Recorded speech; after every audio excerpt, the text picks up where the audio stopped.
家族辦公室咧個核心咧應該係唔係單止係錢，仲應該係以人為一個核心。希望透過教育呢樣嘢，令到佢哋嘅家族裏邊嘅成員咧，能夠去理解同埋係明白咩叫正確嘅觀念。Hello， 大家好，嚟到智庫通，新質生產力當中嘅新咧，其實講求一個創新啊，就連一啲傳統嘅服務咁，其實都可以加入嶄新嘅元素，好似一個家族辦公室啦。咁點樣可以有個創新嘅理念加入去呢？今日就要同4位嘉賓一齊傾下啦。你哋好 Hello， 你好。Janice 咁啊，可唔可以先講下咧？因為家族辦公室我哋過往諗到嘅咁，其實就係資產管理啦。咁但係如果喺一個創新理念當中，會加入咗啲乜嘢嘅元素咧？其實咧，家族辦公室咧傳統都係主要管理財富，係咪？但係我哋嘅做法咧有啲唔同嘅。我哋以呢個資產管理啦，同埋呢個健康管理啦，同埋呢一個教育傳承教育培訓呢一個方向，以3大核心為主導。咁所以咧，對我哋嚟講咧，喺個市場裏邊應該暫時咧係比較創新嘅。其實家族辦公室咧，喺好多年前都已經有㗎啦，只不過喺近呢幾年咧，喺中國同埋喺香港咧係開始大力去推行。原因咧，我覺得啦嚇，喺呢個疫情之後咧，咁基於呢個政策嘅問題啦，國家政策啦，咁亦都係香港政府佢嘅大力嘅支持去推動啦。咁而香港主要咧係一個比較係國際金融中心為首嘅，咁同埋佢嘅法律規管咧，亦都係一個好健全嘅法律規管。咁所以基於呢咁嘅環境底下，同埋最近呢個中國亞太區裏邊咧，財富不斷增長，咁佢哋嘅需求亦都大咗。咁佢哋需求包括咩咧？包括當然佢哋好有效咁去管理佢哋嘅資產啦。同埋佢哋個家族點樣可以有效咁去傳承啦？咁喺呢方面咧，佢哋都會面對到一個咁嘅問題喺裏邊。咁所以我哋都會採用我哋啱啱講緊嘅創新嘅模式，係資產管理、傳承教育同埋呢一個健康嘅培訓。喺呢方面我哋都會好有不同嘅模式去做嘅。例如我哋會希望透過教育呢樣嘢，令到佢哋嘅家族裏邊嘅成員咧，能夠去理解同埋係明白咩叫正確嘅觀念，去點樣去有責任嘅去治理佢個家族。我哋亦都會採取一個科學啲嘅系統去管理佢哋嘅健康，包括佢哋嘅身體健康啦、思想嘅健康啦，嚇，同埋心靈嘅健康啦。咁希望透過呢個健康裏邊，佢哋能夠咧有一個好正確嘅價值觀咧，去經營佢哋嘅企業，去傳承佢哋嘅下一代。咁呢個都係我哋覺得喺呢個市場裏邊去見到嘅方向嚇。過去咧傳統嘅家族辦公室咧都係比較可能一啲有錢佢哋咁樣單一家族辦公室係咪？咁但係因為基於咧而家個市場嘅需求咧，喺一啲終端基層即係中層嘅財富嘅客人咧，都好大呢個需求嘅。咁尤其是喺個教育方面，我覺得咧，我哋會透過個教育去令到佢哋咧去明白，去點樣叫有效地去治理佢哋嘅家族。咁相信亦都係東南亞而家個市場咧，我哋嘅公司咧，其實唔係淨係香港啦，因為當然我哋本地人，我哋梗係以香港為基地啦。咁但係同樣地，我哋喺亞太區裏邊咧，都會有我哋嘅辦事處嘅，包括我哋馬來西亞啦、台灣啦、新加坡啦，甚至我哋係會幫客人佢哋需要嘅財富管理喺唔同嘅地方裏邊，我哋都會幫佢有一套好健全嘅方案去提供俾佢哋嘅。其實而家咧都會見到好多服務都需要以人為本啦，就係可能係一個客製化所講。咁如果喺家族辦公室，尤其是你哋咁着重教育方面啊，點樣去落實以人為本嘅理念咧？冇錯嘅。咁其實咧，因為一般嘅家族辦公室咧，喺人哋嘅概念裏邊咧，都係覺得係搞錢嘅啫，都係幫人去管錢啊、投資。但係其實家族辦公室咧個核心咧，應該係唔係單止係錢，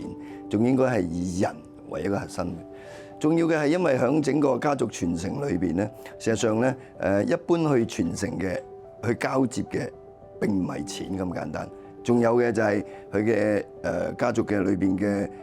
責任啦，係咪啊？佢哋嘅能力嘅嗰種嘅延續，呢個反而係最重要。所以喺我哋去做呢個家辦嘅同時裏邊咧，我哋好重視嗰個教育培訓呢樣嘢，因為傳統嚟講，錢咧基本上係好容易令一個人會改變啊！冇好好咁樣規劃咧，其實咧，OK，有錢咧反而可能係一個災難嚟嘅啊！咁所以變咗一樣嘢咧，我哋除咗我哋嗰個嘅教育培訓係針對住家族嘅2代3代之外咧，反而另一個最重要嘅咧就係我哋嘅從業員啦。OK，因為咧喺家辦裏邊咧，我哋係需要一啲唔單止係去響錢裏邊有專業嘅能力，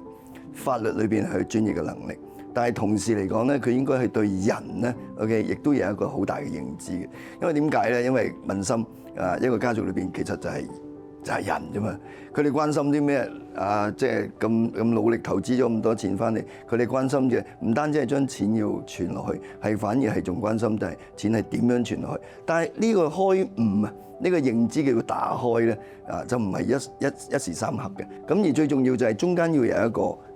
家族嘅辦公室裏邊嘅一個靈魂人物，佢能夠唔單止係專業嘅建議俾到創辦人，反而仲要喺每一代之間嗰個關係裏邊，仲有一個好好嘅連接，做個協調啦。係啊，冇錯啦，係一個係一個協調人啊 ，OK 去處理啊，因為錢係死噶嘛，但係人就生喎。而最重要，每一個人嘅思想裏邊有好多奇妙嘅想法，而點樣將呢啲想法OK 能夠去落實制度，可以能夠好好咁樣去 OK 管理咧，或者係佢能夠去將嗰件事能夠平息咧。咁所以係一個好嘅家族傳承咧，OK 係需要一個好嘅家辦嘅核心人物去支持嘅。咁所以咧，喺我哋呢一個培訓裏邊，我哋唔單止係講緊家族人士嘅嗰個嘅教育，反而係從業員OK 嗰個嘅教育。所以我哋更加係喺呢個家辦嘅綜合人才裏邊咧，係會更重視呢個培訓。講到家族辦公室嘅資產管理，其實同我哋平時咧一般做緊嘅投資理財有啲咩分別咧？其實分別都好大嘅，因為一般嚟講咧，投資理財講緊嘅都係產品啦，或者係投資回報率啦。但係我哋嘅工作咧，其實唔係幫個客戶咧去追求一啲短線嘅收益嚟嘅。我哋幫佢哋咧做一個咁穩陣、更長遠同埋合規嘅一個永續性嘅資產架構。因為我哋相信咧財富唔係淨係睇今日嘅漲跌，而係睇佢點樣去支持一個家族10年或者係幾代人嘅一個發展。所以我哋嘅哲學咧係先有架構，再有財富嘅。所以同時間咧，我哋嘅投資 portfolio 入面咧都會保持一個好多元化嘅一個組合。從嗰個固定收益嘅資產啦，到一個好有增長潛力嘅PE 股權投資啦，都會根據個家族嘅長期目標同埋佢哋嘅風險承受能力去配置嘅。咁我哋依家咧都有一個我哋自己開發嘅一個智能系統。咁呢個系統咧已經整合咗後嘅一啲各個方面嘅資料。咁例如話資產管理、資產配置啦，同埋嗰個佢哋資產嘅流動嘅狀況，就係加埋佢哋健康嘅一啲風險指標。咁呢啲諮詢咧，通過一個系統產生出嚟一個report，咁呢個 report 可以俾到我哋顧問同埋個客咧咁準確嘅咁快嘅去發現佢哋嘅問題。過往在做傳統的資產管理的時候呢，常常忽視了一個人他的健康狀態是什麼。因此呢，我們透過我們自己的智能借環背後的 AI 演算法，來評估說，可能我們的客戶他在做重大的決策的時候，他身體的狀態是什麼樣？因為我們很多時候我們來自於高壓的環境，導致身體發炎。那它背後有一套演算法，再結合把這樣子的健康因素融入到我們的智慧系統裡面，客戶可以在做決定的時候更清楚地知道說，我現在是應該先解決我身體狀況，還是說我現在可以及時的，因為我身體狀況的不好，我可以去增加我的資產配置，把它變成一個綜合的因素，可以更加為精準。咁你哋家族辦公室未來個目標又係啲乜嘢呢？我們的理念就希望透過不管無論是健康資產，或是我們做作為他的資產的管家，雙向的兩個方向，也協助他們培育他們的人才，來達到我們整個家族辦公室在亞太區的影響力。其實而家亞洲嘅家族辦公室咧，主要都係好針對錢呢個環節。OK， 尤其是每個政府而家吸引啲人嚟，都係single family office 講緊2.4個億啊，幾多個億係咪？3000萬美金，所以好容易俾人哋誤會咗，其實家族辦公室就係去搞錢嘅。但係其實呢個咧係正咧係將人嘅思維咧帶到去一個錯誤嘅路線上邊嘅。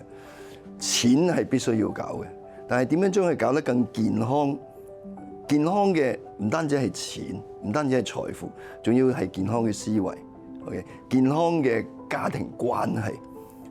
咁樣先至可以能夠創造一個健康嘅國家同埋社會嘅氛圍嘅。如果唔係咧，只會令到整個地區咧，只要有錢就冇咗健康而且係有啲好惡劣嘅關係。咁呢個呢一種嘅延伸文化嘅延續咧，並非一個好嘅傳承嚟嘅。所以咧，響整個家族辦公室裏邊嘅發展咧，我哋係你可以講話一個創新又好，其實或者係調整去一個正確嘅方向嘅航道，我覺得都係我哋想去堅持嘅意念堅持嘅方向嚟。呢個咧其實先至係講緊傳承以及咧就係延續嘅一個精髓啊！今日再一次多謝4位嘅分享，多謝晒你哋。多謝你。